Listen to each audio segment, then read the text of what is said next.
మీకు sun స్ట్రోక్కి heat స్ట్రోక్కి తేడా తెలుసా?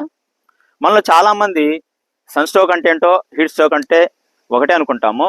కానీ ఈ వీడియోలో మనం సన్ స్ట్రోక్ అంటే ఏంటి, హీట్ స్ట్రోక్ అంటే తేడాలు తెలుసుకుందాం. ఏమీ లేదండి, సన్ స్ట్రోక్ అంటే మనం డైరెక్ట్గా ఎండకి ఎక్స్పోజ్ అవటం, అంటే సన్కి ఎక్స్పోజ్ అయితే మనకు వచ్చేది సన్ స్ట్రోక్. అలా కాకుండా మనం వేడి గాలులకు కానీ లేదా హీట్కి ఎక్స్పోజ్ అవటం వల్ల వచ్చేది హీట్ స్ట్రోక్. పల్లెటూళ్ళలో వ్యవసాయ కూలీలు, రైతులు పొలం పనులకు వెళ్ళినప్పుడు ముఖ్యంగా వాళ్ళు 10 నుంచి సాయంత్రం 4 మధ్యలో విపరీతమైనటువంటి మిట్ట మధ్యాహ్నం ఎండలో ఎక్స్పోజ్ అయినప్పుడు వాళ్ళు సన్ స్ట్రోక్కి గురవుతారండి. ఈ సన్ స్ట్రోక్కి గురైనప్పుడు ఉండే లక్షణాలు ఏంటంటే, శరీర ఉష్ణోగ్రత 103 నుంచి 105 డిగ్రీల ఫారెన్హీట్కి చేరుకొని విపరీతమైనటువంటి టెంపరేచర్ పెరిగిపోతుంది. అలాగే కళ్ళు తిరగటము, స్పృహ తప్పటము, ఇలాంటి లక్షణాలన్నీ కనపడతాయి. అయితే విపరీతమైన చెమటలు పోస్తాయి. అయితే ఇక్కడ హీట్ స్ట్రోక్ అంటే ఏంటి?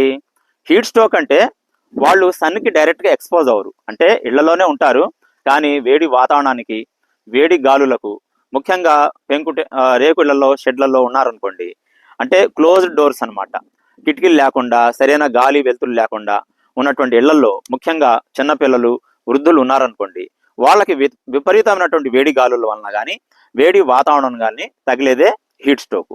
అయితే సన్ స్ట్రోక్కి హీట్ స్ట్రోక్కి తేడా తెలుసుకున్నాం కదా.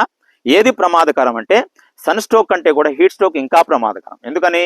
హీట్ స్ట్రోక్లో మన శరీరంలో అంత నీరంతా కూడా డీహైడ్రేషన్ ద్వారా చెమట రూపంలో బయటకు వెళ్ళిపోయి ఇంకా ఏమాత్రం చెమట పట్టకుండా శరీరంలో విపరీతమైనటువంటి తలనొప్పి, అలసట, తర్వాత మన శరీరంలో ఉన్నటువంటి బ్రెయిన్ సరిగ్గా ఫంక్షన్ చేయకపోవటం, కిడ్నీలు సరిగ్గా ఫంక్షన్ చేయకపోవటం, గుండె సరిగ్గా ఫంక్షన్ చేయకపోవటం, ఇలాగా మల్టిపుల్ ఆర్గాన్ డ్యామేజ్ జరిగి చాలా ప్రమాదకరమైనటువంటి పరిస్థితుల్లోకి నెట్టబడతాడు.